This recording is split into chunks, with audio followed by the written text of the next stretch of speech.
அல்லாஹ்வின் தூதர் ஸல்லல்லாஹு அலைஹி வஸல்லம் அவர்கள் சொல்கிறார்கள், ஒப்புக்கொள்ளப்பட்ட ஹஜ்ஜுக்கு கூலி சுவர்க்கத்தை தவிர வேறு எதுவும் இல்லை. இந்த செய்தியை நாம் முஸ்லிமிலே பார்க்கலாம். இப்படி பல சிறப்புகளை கொண்ட இந்த ஹஜ் என்ற வணக்கம், மிகவும் சிறப்புக்குரிய இந்த இபாதத் பலரால் அலட்சியப்படுத்தப்படுகின்ற கவலையான நிலையை பார்த்து கொண்டிருக்கிறோம். இதற்கு யாரெல்லாம் சக்தி பெற்றிருக்கிறார்களோ, உடல் ரீதியாகவும் பொருள் ரீதியாகவும் யாரெல்லாம் இதற்குரிய சக்தியை பெற்றிருக்கிறார்களோ, அவர்கள் இந்த வணக்கத்தை நிறைவேற்றுவது அவர்கள் மீது கடமையாக இருக்கிறது. அடுத்ததாக என் அருமை சகோதரர்களே, தாய்மார்களே, ஒரு இபாதத்தை நாம் செய்வதாக இருந்தால் அதற்கு இஸ்லாம் 2 முக்கியமான நிபந்தனைகளை விதித்திருக்கிறது. அந்த நிபந்தனைகளுக்கு உட்பட்டு அந்த வணக்கத்தை நாம் செய்யும் பொழுதுதான் அது அல்லாஹ்விடத்திலே ஏற்றுக்கொள்ளப்படுகிறது. ஏனென்றால் நம்மிலே பலர் இபாதத்துக்கள், வணக்க வழிபாடுகள் செலுத்துவதற்கு முன்னுரிமை கொடுக்கின்றார்கள். வரவேற்கத்தக்க ஒரு விடயம், அதற்கு கூடுதல் கவனம் செலுத்துகிறார்கள். இது வரவேற்கத்தக்க ஒரு விடயம். ஆனால் பல சகோதரர்கள் இந்த வணக்கத்தை நான் எப்படி செய்ய வேண்டும், இதை நான் எப்படி செய்தால் அல்லாஹ்விடத்திலே இது ஏற்றுக்கொள்ளப்படும் என்பதை பற்றியெல்லாம் சிந்திப்பதில்லை. பல சகோதரர்கள் பல லட்சங்களை செலவழித்து ஹஜ்ஜுடைய வணக்கத்தை நிறைவேற்றுவதற்காக வருகிறார்கள். ஆனாலும் அந்த வணக்கத்தை பற்றி சரியான ஒரு அறிவு அவர்களிடம் இல்லை. அதை நான் எப்படி செய்ய வேண்டும், எப்படி செய்தால் அது அல்லாஹ்விடத்தில் ஏற்றுக்கொள்ளப்படும் என்ற ஒரு சரியான ஒரு முழுமையான அறிவு அவர்களிடம் இல்லாத காரணத்தால் அதில் பல தவறுகள் நிகழ்கின்ற கவலையான காட்சிகளை பார்க்கிறோம். எனவே நாம் எந்த ஒரு இபாதத்தை செய்வதாக இருந்தாலும், வணக்கத்தை செய்வதாக இருந்தாலும், அதனுடைய நோக்கம் அது அல்லாஹ்விடத்திலே ஏற்றுக்கொள்ளப்பட வேண்டும். அதன் மூலம் நான் நாளை மறுமையிலே வெற்றி அடைய வேண்டும்.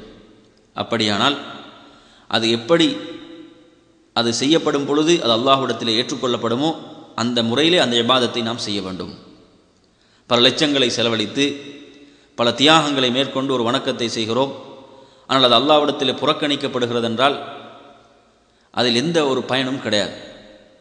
என் அருமை சகோதரர்களே, அதனால் ஹஜ்ஜாக இருக்கலாம், உம்ராவாக இருக்கலாம், தொழுகையாக இருக்கலாம், நோன்பாக இருக்கலாம், ஏனைய எப்படியான ஒரு இபாதத்தாக வணக்கமாக இருந்தாலும் அதை நாம் எப்படி செய்தால் அல்லாஹ் ஏற்றுக்கொள்வானோ அந்த முறையிலே நாம் செய்ய வேண்டும். அதிலே மிக முக்கியமான நிபந்தனையாக இருப்பதுதான் இஹ்லாஸ், உள தூய்மை. ஒரு இபாதத், வணக்கம் ஏற்றுக்கொள்ளப்படுவதற்குரிய முக்கியமான நிபந்தனையாக இருக்கக்கூடியது இஹ்லாஸாக இருக்கிறது. அல்லாஹு தஆலா ஹஜ்ஜை பற்றி சொல்லும் பொழுது கூட எப்படி சொல்கிறான், வலில்லாஹி அலன்னாஸ் ஹஜ்ஜுல் பைத்தி மன் இஸ்ததா இலைஹி சபீலா. இவர்களுக்கு சக்தி இருக்கிறதோ அவர்கள் அந்த வணக்கத்தை அல்லாஹுக்காக செய்வது அவர்கள் மீது கடமை. அல்லாஹுக்காக என்று அல்லாஹு தஆலா சொல்கிறான். மற்றும் ஒரு இடத்திலே குறிப்பிடும் பொழுது சூரத்துல் பக்ராவிலே 196வது வசனமாக இது இடம்பெறுகிறது. அந்த ரப்புல் ஆலமீன் குறிப்பிடுகிறான், வாத்திமுல் ஹஜ்ஜ வல் உம்ரத லில்லாஹ். ஹஜ்ஜையும் உம்ராவையும் நீங்கள் அல்லாஹுக்காக பரிபூர்ணமாக நிறைவேற்றுங்கள். இதிலும் அல்லாஹு தஆலா அல்லாஹுக்காக நீங்கள் அந்த இபாதத்தை செய்ய வேண்டும் என்று குறிப்பிடுகிறான். எனவே நறுமை சகோதரர்களே, ஹஜ்ஜுக்கு வரக்கூடிய பல சகோதரர்கள் உலகத்தினுடைய ஆடம்பரங்களை எதிர்பார்த்து, உலகத்தினுடைய கௌரவங்களை எதிர்பார்த்து, உலகில் நம்மை ஹாஜி என்று அழைக்க வேண்டும் என்று எதிர்பார்த்தெல்லாம் பல சகோதரர்கள் ஹஜ்ஜுக்கு வரக்கூடிய நிலைகளை பார்க்கிறோம். இன்னும் சில சகோதரர்கள் தனது பேருக்கு முன்னால் ஹாஜி என்று வர வேண்டும் என்பதற்காக ஹஜ் செய்யக்கூடிய நிலைகளை எல்லாம் பார்க்கிறோம். நாம் அல்லாஹுக்காக ஒரு வணக்கத்தை செய்யும் பொழுதுதான் அதற்குரிய முழுமையான நன்மைகளை நாம் பெற்றுக்கொள்வோம். அப்படி இல்லை என்றால் நாளை மறுமையில் அந்த இபாதத் புறக்கணிக்கப்பட்டுவிடும் என்ற செய்தியை நாம் முஸ்லிமிலே பார்க்கிறோம். வணக்க வழிபாடுகள் ஏற்றுக்கொள்வதற்கான நிபந்தனைகள். இஹ்லாஸ், நபி ஸல்லல்லாஹு அலைஹி வஸல்லம் அவர்களின் வழிமுறையை பின்பற்றுதல். என் அருமை சகோதரர்களே, அந்த அடிப்படையிலே இஹ்லாஸ் முக்கியமான நிபந்தனையாக இருக்கிறது. அல்லாஹு தஆலா தனது திருமறையிலே குறிப்பிடும் பொழுது எப்படி சொல்கிறான், இன்னும் ஒரு இடத்திலே சொல்லும் பொழுது அல்லாஹு தஆலா சொல்கிறான், குல் இன்ன ஸலாத்தி வனுஸ்கி வமஹ்யாய வமமாத்தி லில்லாஹி ரப்பில் ஆலமீன் என்று அல்லாஹு தஆலா குறிப்பிடுகிறான்.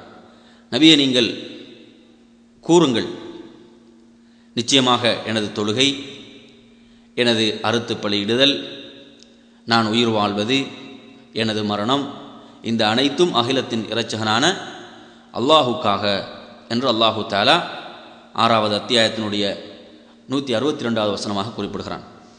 இந்த வசனத்தின் மூலம் நாம் எதை விளங்குகிறோம் என்று சொன்னால், ஒரு மனிதனுடைய அனைத்து செயல்பாடுகளும் அல்லாஹுக்காக இருக்க வேண்டும். ஒரு மனிதன் உயிர் வாழ்வது, அவனது மரணம், இந்த இடைப்பட்ட காலத்தில் நடைபெறக்கூடிய ஒவ்வொரு நிகழ்வும் அல்லாஹுக்காக இருக்க வேண்டும் என்பதை அந்த ரப்புல் ஆலமீன் குறிப்பிடுகிறான். அதே போன்று நபியுடைய சுன்னாவிலே பார்க்கிறோம். அல்லாஹுவின் தூதர் ஸல்லல்லாஹு அலைஹி வஸல்லம் குறிப்பிட்டார்கள், எவர் இஹ்லாஸோடு லா இலாஹ இல்லல்லாஹ் என்று கூறுகின்றாரோ அவர் சுவர்க்கம் நுழைந்து விட்டார். இந்த செய்தி புகாரி, முஸ்லிம் போன்ற கிரந்தங்களிலே பதிவாகி இருக்கக்கூடிய ஒரு செய்தி. அப்படியான அருமை சகோதரர்களே, இந்த செய்திகள் எல்லாம் நமக்கு எதை தெளிவுபடுத்துகின்றன என்றால், நாம் ஒரு இபாதத்தை, ஒரு வணக்கத்தை செய்யும் பொழுது அதை நாம் அந்த அல்லாஹுக்காக என்ற தூய்மையான எண்ணத்தோடு அதை நிறைவேற்ற வேண்டும். இரண்டாவதாக நாம் காணுகின்ற விடயம், அந்த இபாதத்தை அல்லாஹுவின் தூதர் ஸல்லல்லாஹு அலைஹி வஸல்லம் அவருடைய முன்மாதிரியை கொண்டு, அந்த நபியுடைய சுன்னாவை பின்பற்றி நாம் அந்த வணக்கத்தை நிறைவேற்ற வேண்டும். இது இரண்டாவது நிபந்தனையாக இருக்கிறது. அல்லாஹுவின் தூதர் ஸல்லல்லாஹு அலைஹி வஸல்லம் அவர்கள் தனது வாழ்நாளில் ஒரே ஒரு ஹஜ்ஜை தான் நிறைவேற்றினார்கள். அந்த ஹஜ்ஜில் கூட நபி அவர்கள் குறிப்பிட்டார்கள், ஹுது அன்னி மனாசிகக்கும், என்னிடமிருந்தே நீங்கள் வணக்க வழிபாடுகளை எடுத்துக்கொள்ளுங்கள், இந்த ஹஜ்ஜுடைய கிரியை முறைகளை எடுத்துக்கொள்ளுங்கள் என்று சொல்கிறார்கள். அப்படியானால் நாம் அந்த இபாதத், வணக்க வழிபாடு நபியுடைய சுன்னாவை பின்பற்றியதாக செய்யும் பொழுதுதான் அது அல்லாஹ்விடத்திலே ஏற்றுக்கொள்ளப்படும். அல்லாஹு தஆலா குர்ஆனிலே குறிப்பிடும் பொழுது 59வது அத்தியாயத்தினுடைய 7வது வசனமாக குறிப்பிடுகிறான், வமா ஆதாக்குமுர் ரசூல் ஃபஹுதூஹு வமா நஹாக்கும் அன்ஹு ஃபந்தஹு. உங்கள் தூதர், அந்த இறை தூதர் உங்களுக்கு எதை கொண்டு வந்து தந்தாரோ அதை நீங்கள் எடுத்துக்கொள்ளுங்கள், எதை விட்டு அவர் உங்களை தடுத்தாரோ அதிலிருந்து நீங்கள் விலகிக் கொள்ளுங்கள் என்று அல்லாஹு தஆலா குறிப்பிடுகிறான். அல்லாஹ்வின் தூதர் ஸல்லல்லாஹு அலைஹி வஸல்லம் அவர்கள் நமக்கு எதை தந்தார்களோ அதை நமக்கு கண்மூடி பின்பற்ற முடியும்.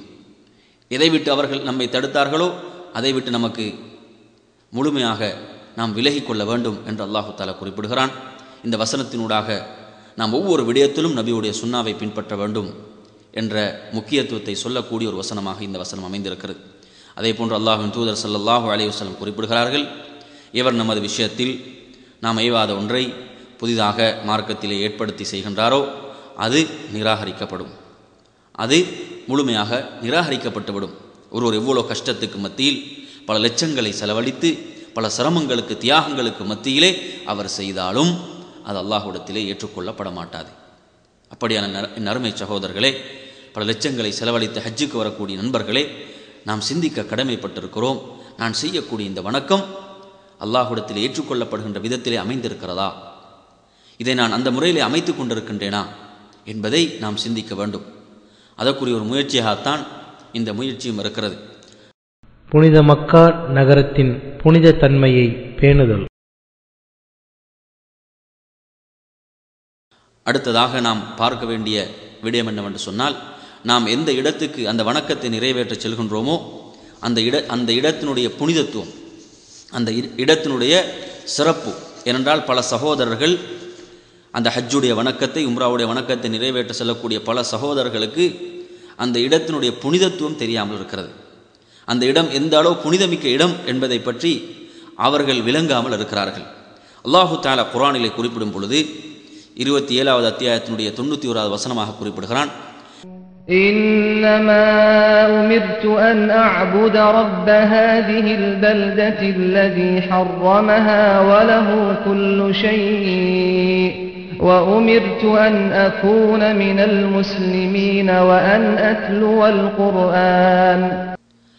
இந்த ஊரை எவன் கண்ணியப்படுத்தியுள்ளானோ அந்த அல்லாஹுவை வணங்குமாறு நான் கட்டளையிடப்பட்டுள்ளேன். நபியை பார்த்து அல்லாஹு தஆலா சொல்கிறான், எந்த ஊரை அல்லாஹு தஆலா புனிதப்படுத்தி இருக்கிறானோ அந்த ஊர் புனிதப்படுத்தப்பட்டிருக்கிறது. அந்த அல்லாஹுவை நான் வணங்குமாறு தான் கட்டளையிடப்பட்டிருக்கின்றேன். எல்லா பொருட்களும் அவனுக்கே சொந்தமானவைகள். அன்றியும் அவனுக்கே முற்றிலும் வழிபட்டவனாக இருக்கும்படியும் நான் ஏவப்பட்டுள்ளேன் என்று நபியை நீங்கள் கூறுங்கள் என்று அல்லாஹ்